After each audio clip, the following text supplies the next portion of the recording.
Hey guys, Lucas Green here, and I'm back with another Beast Quest review for a new series, Series 28, The Netherworld, I believe? Bear with me, I think it's the Netherworld one. It is the Netherworld, yeah. So, Series 28, The Netherworld, yeah. So, like always, guys, in-depth story analysis and my overall thoughts on this epic adventure. So, if you haven't already, make sure you've read this book before watching this review, unless you don't care for spoilers. But that being said, let's get to the video.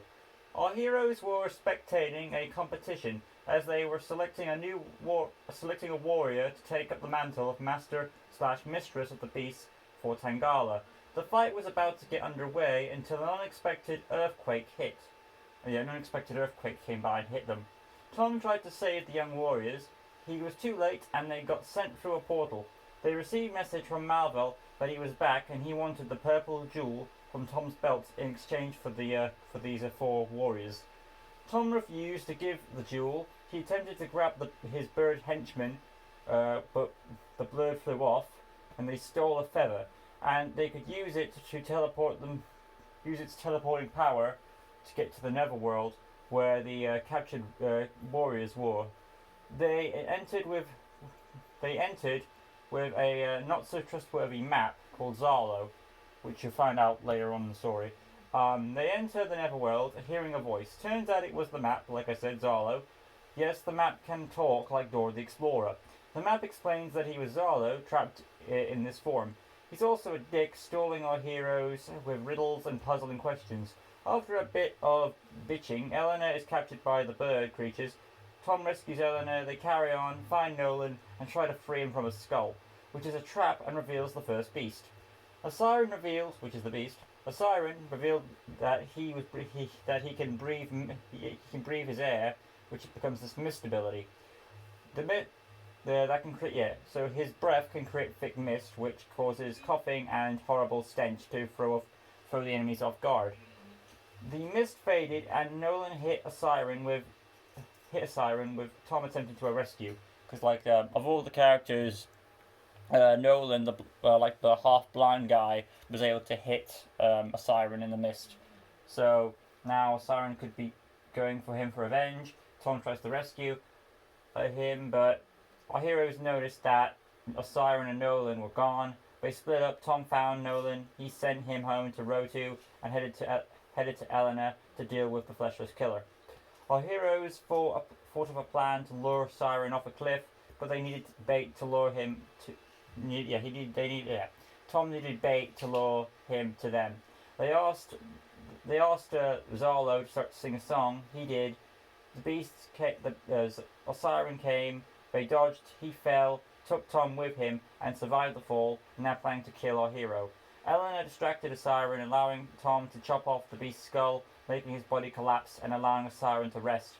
However, Malvel showed up and took the ribcage of Ossiron and planned a bigger battle later on down the road, I'm assuming. But yeah, there we have Ossiron, the Fleshless Killer. Overall, I'd say a good starter book. It does have the unique abilities. I'll get into the beast in a bit, but overall as a story, I think it's okay. It's not that bad, I'd say. It's probably one of the better starters. You start off with a strong, intimidating beast.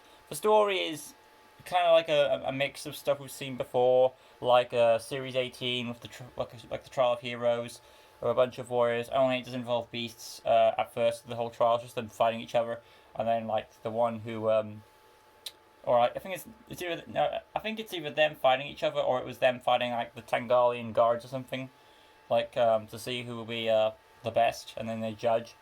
But regardless, it also takes elements from Series 3 by luring it back to one of Malvel's strong places where he has power over of. So there's that vibe too. So it does have a few elements from previous works, and I'm curious to see where the story goes. I already know from the first two books. The other time I've read both. But yeah. So overall, though, you can see where this is going. Though each book will contain Tom rescues an ally. One of these four kids takes them back home, and they will progress on to the next one until they get to Malvel. So that's how it is. As for the story itself, well, it's an okay story, I'd say. For our characters, Tom he gets more focus in the story, um, as he feels a bit more like when he goes to rescue these kids, that he wants to be he's the most focused on getting these kids safe for their protection. Maybe because Mike Malville is his old enemy, and he feels like a personal grudge to him, especially since one of his plans involved Taladon's death. So there is that. I can feel that vibe from Tom. As for Elena, she just kind of gets shafted this series, and what that follows through to the next book too, because she's more like used as like a tool to like we need Elena to be in danger so that Tom and this new companion can rescue her, so that the kid character can get development, which doesn't really matter too much because the kid character is going to be sent home anyway. But whatever. So it is kind of sad that Ellen gets kind of shafted, but she does have her moments to shine in this book at the end where she distracted Ossiron to allow Tom the killing blow. We also have Nolan. I'm not going to say too much about Nolan because he didn't really do much. He just felt a bit weird that this character of all characters was able to hit Ossiron with his one good eye and that missed. So it is kind of a stretch that of all characters he did it. And he kind of gets the shaft as soon as he gets rescued. He gets taken out. And then he gets rescued and go home with the kind of it. And doesn't really. He just tried to put up an argument, but he just gets thrown back at him and he just stays there. So he kind of got the shaft. It's all over the map.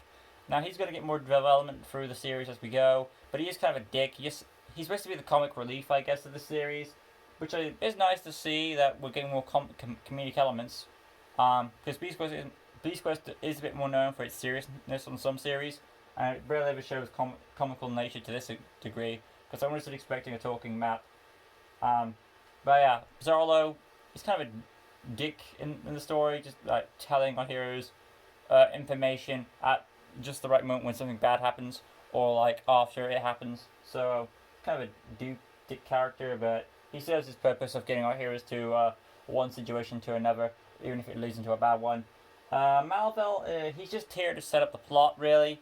Like just to say how he survived. He was able to read the Book of Dervsin, which I think me and Adam both agreed on, both me and Adam Ferns. But yeah, so it was kind of expected to see him return when we knew that they would probably bring him back because he's like the Darth Vader of the series. So it was expected that he would return, even though I think my friend Adam is kind of enough with Malville when we went over. But we know we're not gonna do that because he's too popular for that. But it's kind of like Series 9 where he's weak and he needs a way to he has to bargain with Tom to get back to full strength. And this time Tom's not having it, so at least he's shown that he's learned from those ordeals. But even though Malville is weak, he's still able to show up at the very end to do his to gather what he needs. As for Ossiron the Beast, I'd say it's a pretty good one. Another skeletal beast able to reassemble himself. But if the bones are crushed completely to bits, then he can't reassemble himself. That's how me and Adam decided how he was able to beat Ossiron, because you're wondering how did he beat him if he chopped his skull off? Can't he just reattach it? But we decided that the most logical action is when a beast's bone turns into crumbs or little small tiny pieces that sort of cracked to bits, then he can't really reform himself. So there's that for you there. And I think it was also established in Stritor and Electro. That might be. I know it was more Electro as well. I do like the beast. I do like that the beast has this mist ability, which kind of reminds me of Sultra, where it's able to. He uses the thick mist to kind of blind his enemies and throw them off with the stench. Kind of reminds me of Coughing from Team Rocket, where he's able to use that gas. So it makes for a great escape attempt as well as a way to sneak up on your enemies. So I do like that. Overall, though, I'd say I had a rather good time with Ossiron. After the first two books that I have read, I think it's the best so far in my mind. I'll explain that more when I read Styx. I mean, I do like Styx, but I'll get into that next review. But anyway, hope you guys enjoyed this review. If you did, smash that like button, subscribe to the good stuff, hit the notification bell right down below, and I'll see you guys in the next book review of Beast Quest, where I'll be doing Styx the Lurking Terror. Till next time, peace out.